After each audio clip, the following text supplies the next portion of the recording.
Welcome back to another episode of KWH Unlocked. I'm Grant Lopez, President and Team Leader here at KW Heritage, and I am so thrilled to be joining with a powerhouse lineup from our New Braunfels office because we do cover San Antonio and the entire metro, including Canyon Lake and all the surrounding areas. So joining us today, we've got 3 of our rock star agents that are all in our top 10%. So to my very far right, we have Miss Shelby Renfeld. Thank you, Shelby, for being here. Thanks for having me. Absolutely. Suzanne Kuntz and Easton Smith. And so all 3 of these individuals have amazing businesses, but that are also unique to their personalities. They're not running the same game. They truly have leaned into what works for them and their personality and style and have built on top of that to grow something that's truly incredible. So I guess let's start real quick with just tell me about your backgrounds and a little bit about your business, maybe your volume, and how you think you differ from the group. So Shelby, you want to kick us off, my friend? Sure. So I'm Shelby Renfeld, and I've been in real estate this is my 6th full year. And before this, don't tell anybody, but we lived in California. That's where I grew up. And so when we moved here, I decided to dive into real estate. But before that, I was in church ministry for many, many, many years. And I was special event director and operations and communications director at a large church out in California. So that's my background there. I've been super blessed in real estate, crazy blessed. And so last year's volume was about 31 million. Fantastic. And this year, I think we're going to be close to 50. Woohoo! So, which is awesome. And I newly have a team now, and so there's 5 producing agents and then a transaction coordinator and an executive admin. So you've who grown keeps this it all year. Together. Yes. People aren't supposed to be growing this year, so we'll have to come back to that. We're growing. I love it. I love it. Suzanne? I've been in real estate 12 years, always with here at Keller Williams Heritage in New Braunfels. And prior to real estate, I was a stay-at-home mom for many, many years. And everything before that was always customer service. So I was in the airline industry. I worked at Disney. I worked at hotels. So everything was people-oriented. And I should know my production. My apologies. I know last year and both this year, I'll be a little over 30 million, an individual agent, and I have a full-time admin and a part-time admin. I love that. And I'm sure all that experience comes into play every single day in real estate. I learned to talk well. I don't know about well, but yeah, a lot. And then my twin today in all black, and he's normally the one in all black. I copied him today by mistake, so that's my bad. I don't mind saying that I copied you. You're a good guy to follow. Tell us about yourself, Yeah, Easton. my name is Easton Smith, and I've got a group called the Emerald House Group. I've been in real estate for 9 years. Prior to real estate, I was a professional ballet dancer. I got to perform and tour all over the world, worked on Broadway for a while. When I retired from being a ballet dancer, I became a helicopter pilot in Los Angeles, as you know. And then I became the CEO of Coastal Helicopters, an aviation company based in Los Angeles. We decided to just throw caution to the wind and we'll move wherever. We ended up in New Braunfels, and 9 years ago I started real estate. I love my job. I've got 2 buyer's agents. I've got a director of operations. Our production last year, Brittany, it's what, 20? Okay, 30. I like that. I'm like Suzanne. I'm not counting the numbers. You got good people in the Look background back. doing it for you. Yeah. And about 60 transactions, and so that really equates to more than numbers. It's how many families, how many people can we help? Can we be a part of their lives? And like Shelby and Suzanne, I've been so blessed to be able to be a part of a lot of people's lives. Yeah. So, but we couldn't do it without Keller Williams Heritage. I appreciate the plug. So tell me about each of your businesses, because like I said in the opening, you each run very different business models in terms of where you get your business from. So Suzanne, tell me, where is primarily your business coming from? Is it open houses? Is it a database? What are your main sources? So my main source is database. All of mine is I do some relocation with Caterpillar, and the rest of it is repeat and referral. And the relationship with Caterpillar came just by repeat and referral business, and eventually they came around and were wondering, why do you keep getting these referrals? And so it just turned into a little boutique relationship there. But the rest of it, I remember I went to a training years ago with Gary Keller, and the one thing that stuck out was he just said, if you could do anything, it's stay in touch with your past clients in your sphere. And literally that's the only thing that I've done consistently probably in 12 years. Everybody gets a postcard a month, and we try and do 4 client appreciation events a year.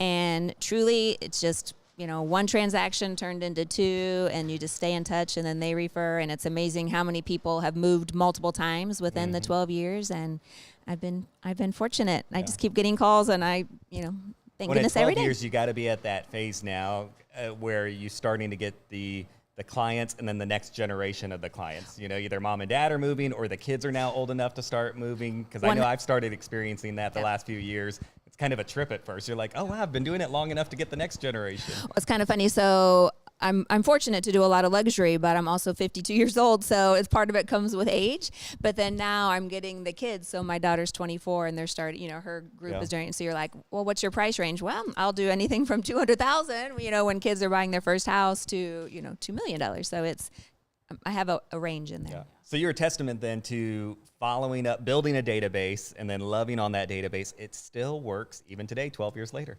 100%. Everyone asks. I got a new admin a couple years ago, and she kept saying, this is it? Like, I feel like we're missing something. I'm like, I'm as simple as it comes, I promise. Like, we use Command. We do send out a postcard, but we make them ourselves in, Canva? Mm-hmm. Send them out through Michael Lewis, and that's truly it. I mean, we just...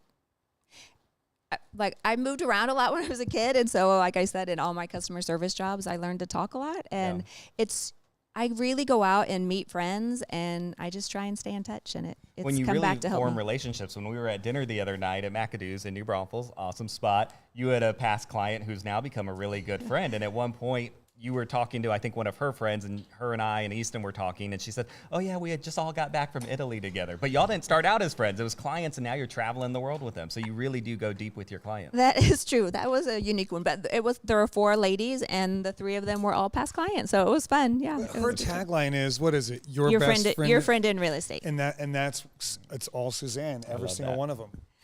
I have to joke. Some of my friends that I had before real estate, they're like, no more friends. You're not allowed to have any more friends. We can't get in touch with you. But they don't want to share you. It is truly, I'm so grateful. Yeah, for sure. I love that. Shelby, tell me about your business and where it's coming from. So I'll definitely say right off the get-go is that real estate is 100% about relationships with people. And it's not just like a fake relationship. It has to be an authentic relationship with people, hands down, because they won't come back. So I have a ton of, when I first started, it was like, I'm brand new to the area. I don't know anybody. I knew a couple people, but I didn't know many people. And so I'm like, what do I do best? And that's where you have to kind of lean in, is like, don't try and fit yourself into the mold of what Suzanne does or what Easton does. What do you do best? And so I was best at, events. And I'm like, how can I do events? And so I started doing all kinds of, we call it farming, but I hate that phrase, because it's really about how can we get out there and serve people well and give them something that they want and will utilize. And so I jumped in and started doing that in my own neighborhood. And so we do yard sales and Santa letters, and we boo people's doorsteps and leprechaun stuff. We do all kinds of like silly, goofy things, but we also do client events and all that. And so over time, a lot of my clients have become friends of mine also, same kind of thing. And now I have the repeat and tons of referral business. And so, which has been awesome. So crazy blessed. When you downplay, because when she says she does a garage sale, what she's really meaning is it's a mega community garage. So how many doors participate, and what's that process like? We had it like a month ago, I think, and I think we had 93 doors in our neighborhood. And then we have a neighborhood that's close by, and so we did like another 20 in that one. Wow. So because we just figure, I have an agent that lives in that neighborhood, so I'm like, hey, let's have them participate. This lady works hard. When she says she just booed the neighborhood, how many did you do? It was something crazy. We did 512 boos. We did 5 communities, and that was fun. We like to tease that she's relaxed and drinks wine, but she works hard behind the scenes for sure. Yes, she does work hard. 100% drink wine. And I like to think of farming in her overalls. As soon as you said farming, it made me laugh. No, farming is like, I know that's like a real estate term and everything. I don't like the term because it sounds so like antiseptic. It's like, I just want your business. And honestly, for me, I'm not just saying it. It truly is not just about that. It's about, you're more like party planner.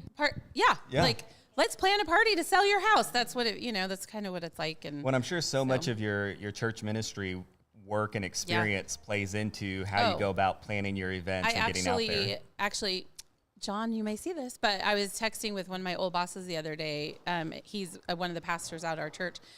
And he's like, can you believe that you're doing real estate after, you were in church ministry? And I was like, no. And I cannot believe that I'm like this lucky, this successful, And I go, you would not imagine, like you can't even fathom how much of that training and that world that I lived in for so long has come in handy in real estate, So, but we love people. That's why we try to serve them because you're well. so good at cultivating those relationships in your community, how much of your business do you think comes through that? Through just my neighborhood. Mm-hmm. So I actually I won't tell you why I had to total it, but I did.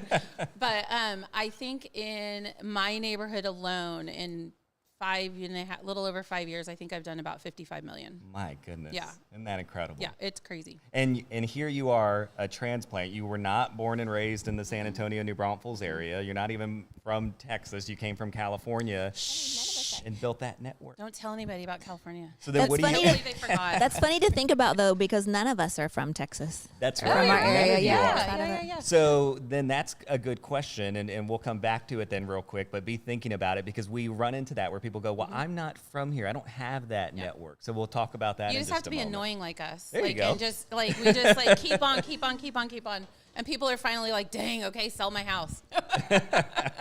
Easton, tell us about your business and where it's coming from. And it changes, right? Yeah. When I first started, like Shelby, I wasn't from here. And so I moved here from California. I knew nobody until we got into the Ignite training, which is the 30-day training program for new agents, which was incredible. I realized at that moment that what I was going to have to do was going to get on the phone and start making some phone calls. And that's what I did. I started calling every single number I could find. I started just prospecting, looking at scripts. And I think it was the scripts and the phone calls that allowed me to be Rookie of the Year that year for the company. And then beyond that, we built on that. And so now we have a lot of repeat, a lot of referral. But every morning I still get on the phone and I make phone calls because... So you're very prospecting based. How much of your time in your day or your week would you consider you do prospecting? Well, it's changed a lot, right? Because now since we have so much business, it's come down a lot. If I could prospect the amount that I used to, but I mean, I used to get on the phone and I would spend 4 to 7 hours calling people, and I didn't even have a dialer. So I'd have my cell phone and a whole list, and I'd sit in the parking lot of my church just going down the list, calling and having conversations with people. Yeah. And that's what allowed me to kind of build out our database to where now we have over 5,000 people in our database, and we started with 0. Mm-hmm. And so it has shifted to some degree. Do we put some money into some marketing? Sure. Do we pay for some Google ads? Sure. Mm-hmm. You kind of have to get into that because now it's not just about me. It's about myself. It's about my director of operations, Brittany. It's about having enough food for our buyer's agents. And so if it was still me, I would just be doing the telephone prospecting, which to me is like, it is the creme de la creme. It is like the golden avenue of leads. It's relationships. It is. Building relationships, yeah. And approaching it, and you said something funny. I don't like calling it farming. And I remember when I got in, they were like, it's a numbers game. And I'm like, but I care so much about people. Mm-hmm. I don't want to call it numbers. But if you care about people so much, then you need to call the right amount of number of people to have those relationships that you can invest in. Yeah. Right. So my business was truly based upon prospecting and scripts. Scripts being the center point of it all. In fact, when I get coached to this day, I only want to get coached on scripts still. Talk to me about scripts, because people look at that term sometimes with a negative connotation, like how Shelby feels about farming, and to each their own on how they interpret that. But scripts is more than, I think people look at it sometimes as a sales tactic, when really it's more conversation practice on learning how to have the right conversations and ask the questions. So talk to me about scripts to you and what that means. The last thing you said is really interesting too, because you said it's how we talk about things, and the scripts when you're doing such a volume of script in the morning, by the time you get to the appointment, everything's already in place for you to continue on those conversations that we know we're going to have. Yeah. Value, the market, how much is your commission, and so using the scripts is really just a way to practice those things that inevitably we're all going to have. So this is what I always liken it to. When I was on Broadway, they gave me this script book this big, and they said, we're going to pay you this much money to say this script on stage every day. And by the way, this person has a Scottish accent. and in real estate, everybody says, well, this doesn't sound like me. This doesn't sound like me. Yeah. Well, I didn't sound like a Scottish dancer, but when they said they're going to pay me a certain amount of money, I'll say whatever you want to say on stage. And I think that's the thing is those scripts are there to make you sound like a pro, to make you sound like you know what you're talking about, to handle objections that you're going to have to handle later anyway. And so I think scripts are the basis of all of us. Suzanne, I see your gears turning. Well, I was going to say, I just remember remember him the other night at dinner. He commented that when he was doing some sales job, he went in and he noticed immediately who was really succeeding at it and who was not. And he said, I was like, well, obviously I want to figure out what he is doing right compared to not. And so he listened to him and he said, depending on who he was talking to, he would change his voice, he would change his speed, things like that. And so, mirroring. yeah, I mean, it really resonated with him. Okay, the way you're talking to each individual makes a huge difference, and you learned that. It seems like obviously. I mean, that's think your business. that could be seen as maybe some like sales tactic, but Right. but what you're really looking at is how to connect how with do them you and relate how do you to relate them. how do you relate to those people? If that's all I needed to do to have a buy-in, to have an incredible relationship with somebody, who would I be to not be giving of myself to try to speak to them in a manner of which they speak? Yeah, and you relate. So scripts are really just finding a way to relate to people and create a dynamic relationship, you know? Agree. So if it doesn't sound like you need to take the ego out of it and put your heart into it. Oh, I like that. Well, once you put your heart into it, it will sound like you. Right. You know, Yeah. ultimately. Be your authentic self, and all three of you are really good at playing your own game and not, doing what other people are doing. You do what works for you. Yeah. So you said a second ago, Easton, that you weren't as prospecting based as you were, but I think really your prospecting has probably just changed over time running your team. How much time were y'all spending prospecting, meaning reaching out to your database and touching them? KW's always talked about a 36 touch program. In this market, of course, we're saying you need to be touching your relationships more often. Tell me about what your relationship looks like with your database and how you keep that ongoing. Well, I mean, I think if you're Suzanne, your database is your family. And so a lot of times we don't look at it as prospecting because we look at it as a continuation of our relationships with the people that we care about the most, as well as our family. And so, I mean, I'm prospecting at my gym. Yeah. Every 100%. morning I prospect at my gym and I talk to my friends, and we're giving up an Echo Bike away at a CrossFit competition this week where we'll gather 300 names that we get to now add to our database. Yeah. And so I think that prospecting has changed from it being relegated just to the phone and in the office to an outward expression of how we interact in the community. I love that. It made me laugh when we were talking about something you said a minute ago in Ignite. I remember in Ignite, so I took Ignite here in San Antonio, even though I've always been based in New Braunfels, but we had a time and you went through Ignite and then you had a period of time you were supposed to make calls. And I'm not from this area either. And I'm like, who am I supposed to call? They had the script. Who do you know that wants to buy, sell, or invest in real estate? And I'm like, I am never going to say that. I called my husband. I called my best friend every day. Every day they're like, you're supposed to be making calls, aren't you? I'm like, I know. I don't have anyone to call. And people would come back. I'm like, how are they getting this business? Who are they calling? And he's like, well, obviously you have to call someone besides your husband because we're not going to, I don't want to buy anything right now. But I just thought, to me, cold calling, I'm like, I would never I just was not my personality. I could not have done it on an ongoing basis. We joked I sold Time Life books for 1 week because I wanted to go on spring break in college, and I think it scarred me. I'm like, I'm never doing that again. I did go on spring break, but I was like, no. But you have to learn what works for you. I mean, he was Rookie of the Year. It took me a long time to get going. I was like, if I sell 2 houses, I get to go on another vacation this year. That was my mentality of it. And, 2 million, went to 4 million, to 8 million, 16. I mean, I just mine was slow and steady, truly by just loving on your database. So we do 2 in-person client events, bigger events a year, and we do different things. We've had it at the Wildlife Ranch. We've had it at a speakeasy bar. We've done, many family events where we have live music and food and drinks.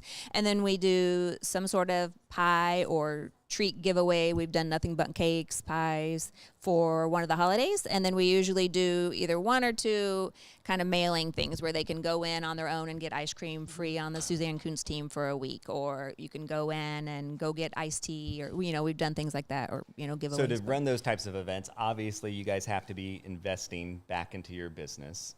So do you have a systematic plan that you follow in terms of a structure of a budget of how much you're investing back in? Or is it just, hey, when I need an event, I pull some money out of a commission?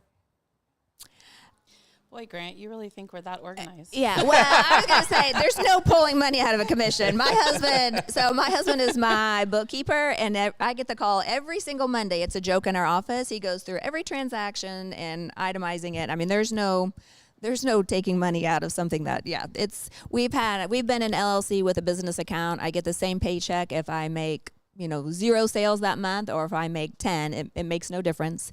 So I get a salary on it, and that's it. You live within your means. And so the same thing. So I run a highly profitable business because my expenses are very low. I use Command. Like I said, we do our own postcards. We do our own, those types of things. You mentioned Command, you mentioned Michael Lewis, and you mentioned one other thing, but I was Canva. like, Canva, which I was like, okay, great. Those are all tools that you're already getting through KW, including 100%. Canva. If you don't know about the Canva Pro setup, you need to reach out to us. But I love seeing that the tools in-house, so you're not having to spend additional money outside of that. I mean, my expenses are very low. My expenses are salaries for my 2 admin, myself on salary, and then we do just our postcards for Sphere. I mean, that's our biggest expense right there. So. Shelby and Easton, are y'all running a budget model as well to figure out how much you're reinvesting back into the business or marketing? Well, I couldn't tell you the exact dollar because that would be, responsible of me to know that right now. But no, constantly reinvesting back in. I mean, we do the client events, and that, like, we do a big Christmas client event at our house every year. And yes, thank you for the invite. I'm looking forward to it. And so we have, but we do several community events all the time, like throughout the year, which, are costly. This weekend, by the way, here's your plug. Hill Country Holiday Bazaar at the Dry Comal Creek Winery on Saturday. What time on Saturday? 10 to 4. 10 to 4. And we have the largest number of vendors this year. We have 78, which is amazing. And so we always tie any of our events, we always tie it to a nonprofit. So that every penny from the event goes to the nonprofit, and then separately from my business, I pay all the advertising and all that stuff. So that's completely separate, so that the nonprofit gets everything else. And so anyway, so that's just kind of how we do it. So it's not a profit for me or anything like that. It's really giving back to the community. So we choose a nonprofit every year to partner with. Actually, we choose 3 of them. A local, a global, and a regional nonprofit, and then we give back to them throughout the year. So that's kind of the big business model for that. And I don't know what else you asked me. That's all right. Okay. I was thinking while y'all were talking about how you had said some of the things that you guys have started to shift in terms of, you had talked about how your prospecting has shifted. How have y'all shifted in the market to stay successful? That's a big conversation the last 2 years, starting in Q3 of 23, where the interest rates started to go up. We've seen inventory going up. You had mentioned earlier your business has gone up, about $20 million this year. What are y'all doing to stay successful in this market where people are supposedly going down in their business? I mean, I'll be honest, I don't feel like I really changed anything. I mean, we started a team in July of last year, but I don't feel like I made any big changes. I was always consistent. That does quadruple your outreach, right? You now have 4 people. So you grew, you quantified We grew, your numbers yeah. to some degree. The bulk of the volume is still me at the moment, and then different agents are doing different levels. But yeah, no, that's true. That is true. Which is a big change, and that you should see an uptick, and it was wise to do it at that time as well, which is great. But other than that, I didn't make any. While you're on that, about when you knew it was the right time to grow a team, because a lot of times in our position in leadership, we'll get people that go, "Oh, I'm ready to start a team." And we want to sit down and do a consult with them, and we go, okay, you're not quite ready. So how do you get to that point, or what point do you realize it is time? I had, I think the month before I started, I had 13 closings myself.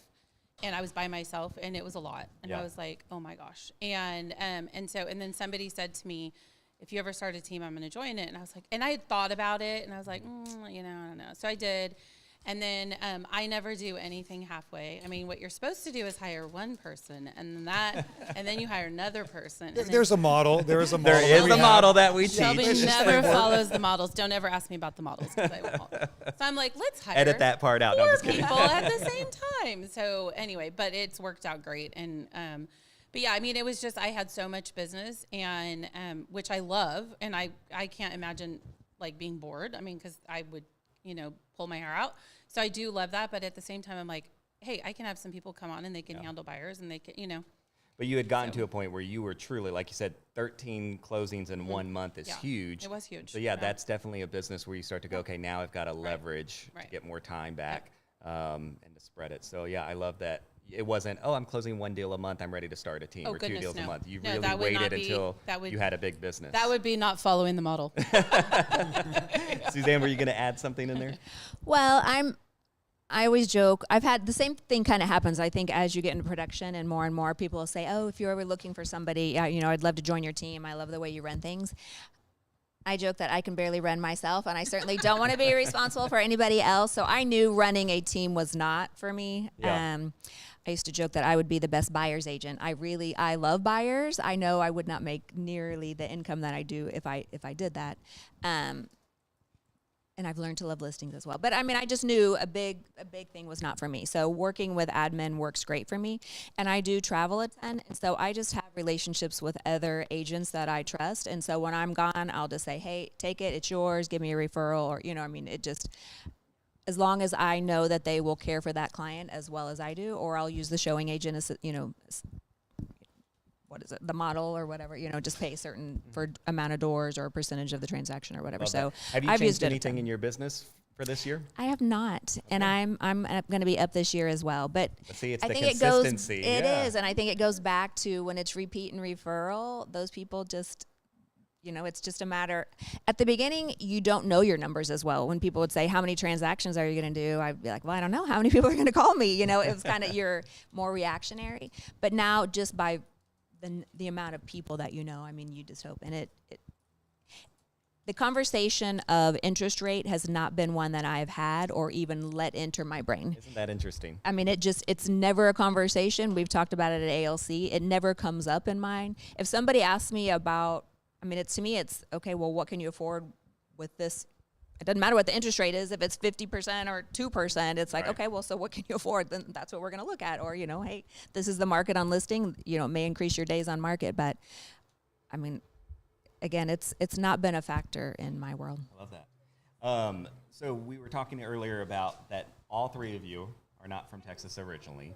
So to those agents that say, I'm not from here, I don't have a network, obviously I know your response. How do you inspire people to break through that glass ceiling of creating opportunities to be in front of more people? What's your advice to them? Go find your people. Go find your people. If you're I have an agent who's a brand new mom, join a mom's group, start one if there's not one in your neighborhood. And I also tell, newer agents to ask me questions. I'm like, where do you live? And they'll tell me, I'm like, start there, in your own neighborhood. Organize something, get people together, have a wine night. I'm good at those. Have it, you know what I mean? Like, do that, get yourself out there. There's no excuses. Yeah. Honestly, there really isn't, because people want authentic relationships. They crave it, especially in this world right now, where we are just all digital and everything. And the moment you can get, with a wine glass and your friend on your back patio, There you go. it makes a difference. Yeah. So, yeah. Mine was slower because I'd lived in Stone Oak. I'm originally from Indiana, so I'm not from Texas, but I'd been here for a while in Stone Oak, but I was moving to New Braunfels, so with a pit stop in Garden Ridge in there. But so in New Braunfels, You're I'm just like, going up the okay. 35 corridor. I was. Yeah, I I love was like, it. okay, too many people. Wait, still not. Yeah, too many people. But so I knew I was going to join the New Braunfels office, but I did not know New Braunfels neighborhoods at all. And so there were a couple brand new agents with me, and a couple of them are still here, a couple of them are not. But I just said, okay, every week, let's go tour. You pick 3 houses this week. I'll pick 3 houses next week. And we would pick vacant ones, and we would go look in the neighborhoods. And I remember going out just to kind of learn the inventory. And then I I mean, it's been a long time, so it's hard for me to even remember doing it. But I did a lot of phone duty, and I remember I closed, I think it was 14 deals or 16 deals one year off of phone duty, because I would go out and learn the neighborhoods, and then when people would call about a house, it's like, oh, that one unfortunately is under contract, but have you seen this other one? This neighborhood also has a lot of homes for sale in this price range, or whatever. Yeah. And I could just Smart. keep them on the phone and flip it. But when I first started going out into a neighborhood, I was like, this house costs that much? Like, there's no way. It just shocked me. And, but you learn, the prices and the areas, and that helped me a ton. And I didn't go out with my friends. I mean, it was like a couple of random new agents. It was kind of funny, but we enjoyed it and got to know each other, and it was fun. I love that. Easton, how do you inspire your team members that come in that aren't from the area and you go, get out there?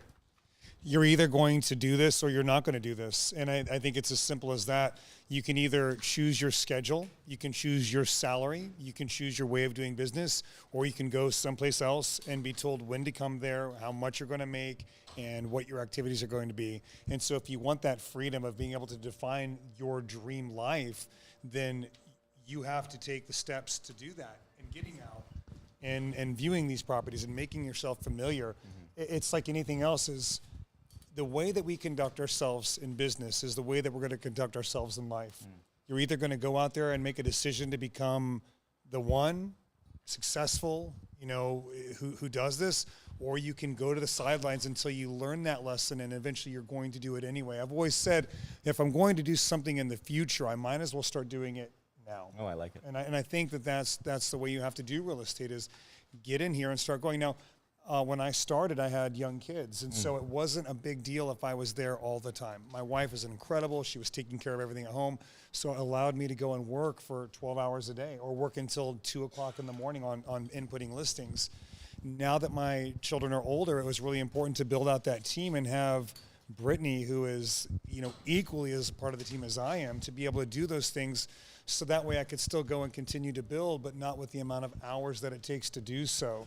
And so the nice thing is as my kids have gotten older, I've allowed myself more time. And like Suzanne, I pay myself a salary, so I'm paid this salary regardless of the month that we're having. It's not my closings, even though that's a part of it. So I think, it's just, you're either going to be hungry and you're going to do this, or you're not going to eat. Yep, it's true. Well, and also everybody needs something. So go find out what the community needs, and then find a way to provide that. It could be just as simple as helping people with their tax stuff, easy stuff like that. So if you can find a way to fill a need, then, you'll get people that want to build relationships. You have to have the competence, and we said this the other night too, but you have to have the competence to be able to back up the things that you want to do. Yeah. Going out and being nice isn't enough. It's the foot in the door to say, but I can actually help you with this. And educate yourself. Because the manager at the restaurant the other day, remember, I met him, I didn't know who he was. We're at the appraisal office, the tax office. Yeah, this was a great story. And, I love this. Yeah. I could tell he was new to the area. So I said, let me give you some comps so you can fight your proposed taxes. And, I wrote him a couple emails, and, of course, like, oh, let me comp you some food sometime, which I've never let him do. Yeah. But then I was like, hey, wait a minute. Yeah, I know. I told him when we came in, I said, don't worry, the big shot's going to take care of it. Don't comp this one. Wait till I've got some guests myself. But, the thing is he told me that night that they want to look into buying some investment properties.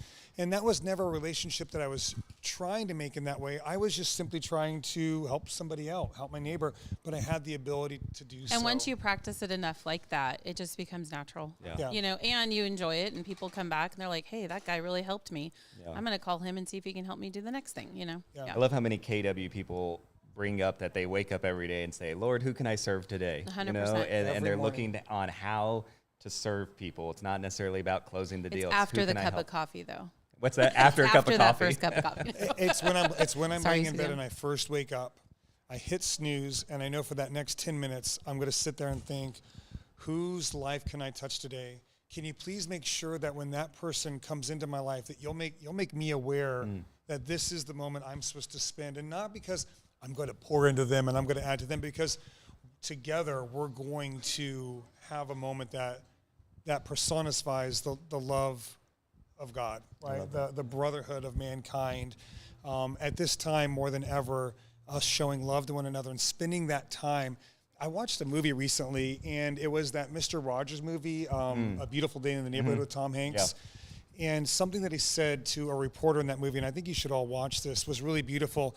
He said, you know, Mr. Rogers called this guy, and the guy was kind of shocked that Mr. Rogers would call him. And he goes, well, I want you to know something. The most important thing to me right now is that I'm on the phone with you. And I thought, how can I make every moment feel that important? And if I'm not, am I really grateful for the blessings that I have in my life? Because I'm taking the most incredible, beautiful work of art, which is each one of us individually, and I'm not sitting there appreciating it in the way that I should if I'm somewhere else. And so every moment of every day, there's no haste, there's no rush. Wherever we are at any moment, it's to be in that moment. I love that. Well, you know, something that I have said many times, but it's sometimes hard when you get so busy, it's hard to follow it all the time. But I've said many times that every client should feel like your only client. They should feel like they're the only client. You know, and I've told my clients before, you can call, you can text, you can do whatever. I'm not going to, you know, pass you off to the next person or ignore your calls or whatever. I may not be able to call you for 3 hours, but I will promise, you know, call you back or text you back or whatever. But once they feel like that, they feel like they're, you know, like they matter. I love that. Yeah. I love that. One other question, and then we'll wrap things up. Luxury, because Easton, you do a lot of luxury. Shelby, Suzanne, you both deal in luxury. For people that say, hey, I want to grow my price point, I want to move in different areas or around different clientele, what's the advice there on agents that are leveling up? It's not about a watch. It's not about a car. It's not about a shoes or a handbag. Luxury is anything in excess. I think that, you know, I've been very blessed in my life to spend, in ballet, you have a lot of donors that very substantial. Yeah. People have contributed to society in huge ways, and they've been donating their money to the ballet. In helicopters, you run into the same type of person as well.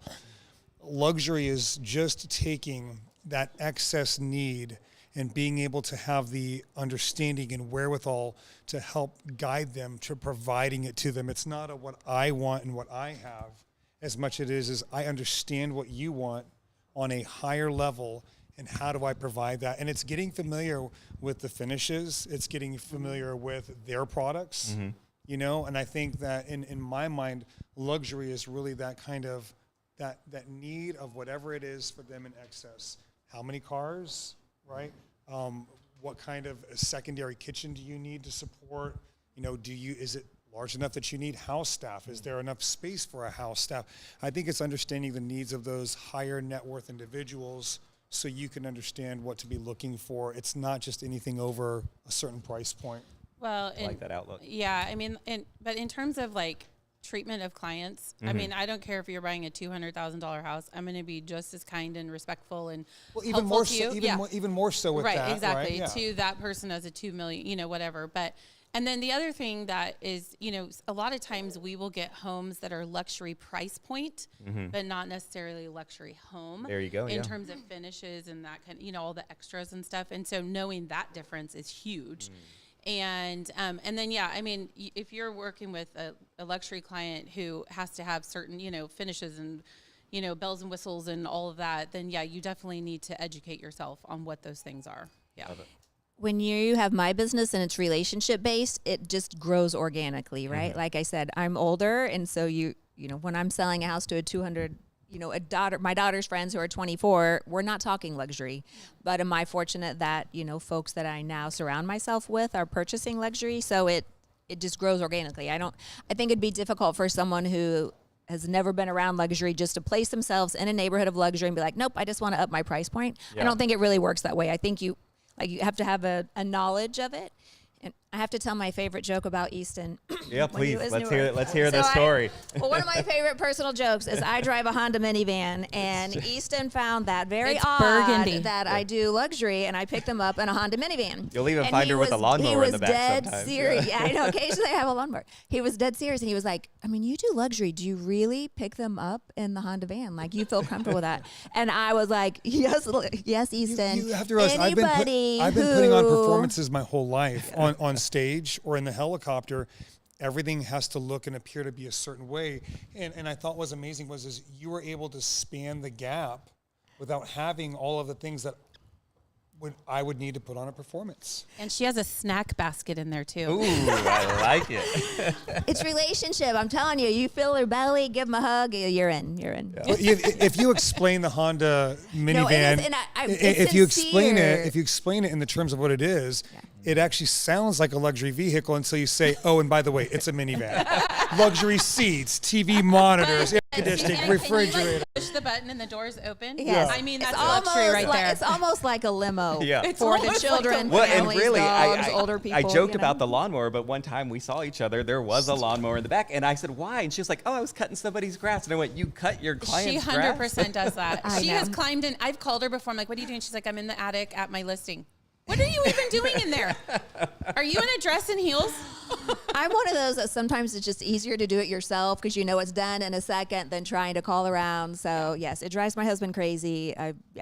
But see, all Occasionally I three get of him you to be my handyman. are of that mindset where you talk about the service, but you truly do. Then there's Lisa, our wonderful team leader out in New Braunfels. Hey, Lisa, come get in the shot for a second. Tell it, because you run the New Braunfels These office. are your people. Tell us about these amazing people and what you love about all three of them. I don't think there's enough time.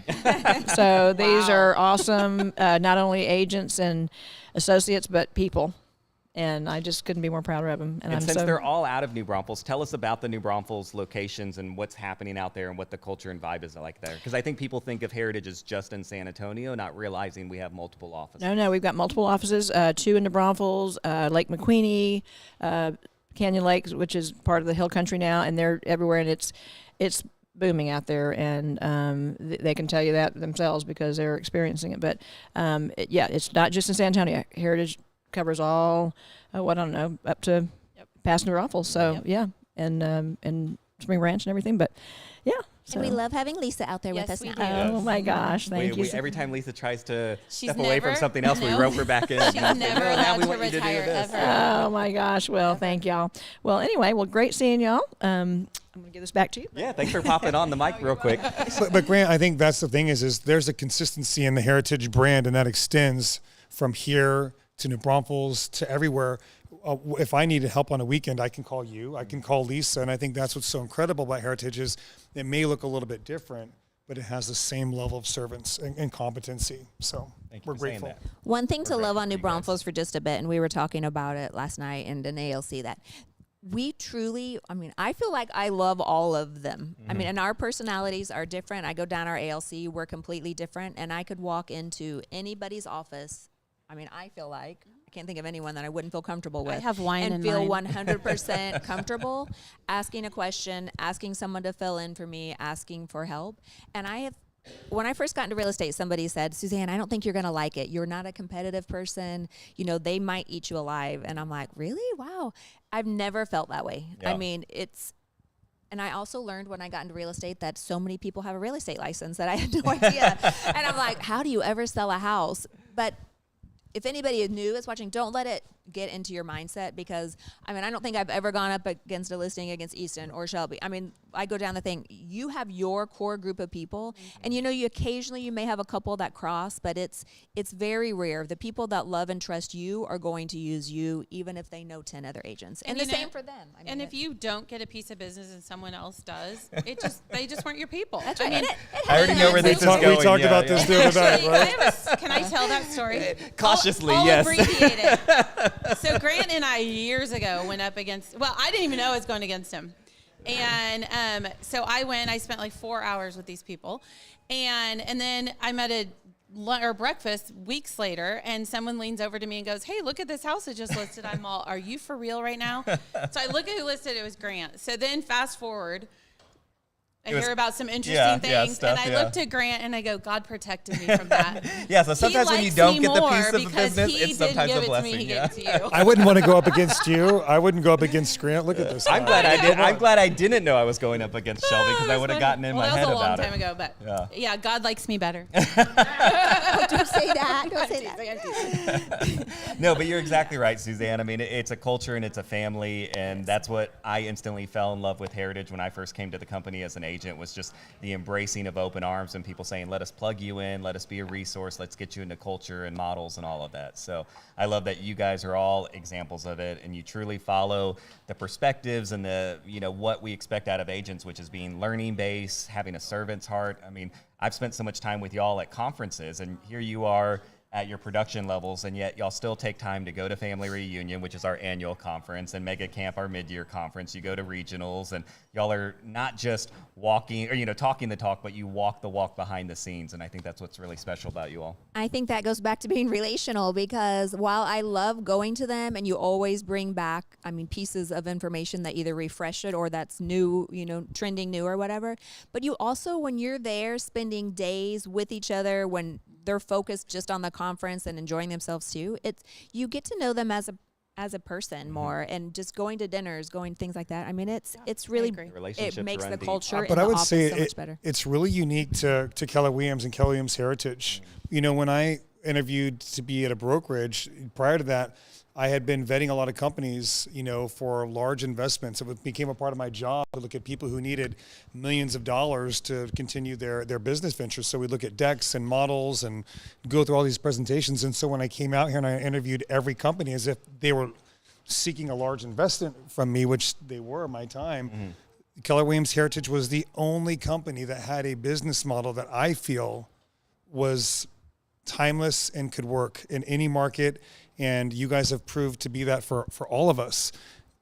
We get calls from other brokerages on the daily, and it's so easy to kindly put them aside, because we know we have found the number one best brokerage in the world to hang our license with. Oh man, well, and it's not just Keller Williams as a whole; it's Keller Williams Heritage. That's right. It's right. A lot of people don't understand that there's individual brokerages inside of KW, and it's Keller Williams Heritage that's the special one, I think. Yeah, what you guys have asked to do in our business and reinvest, you guys have done a million times by reinvesting back into us.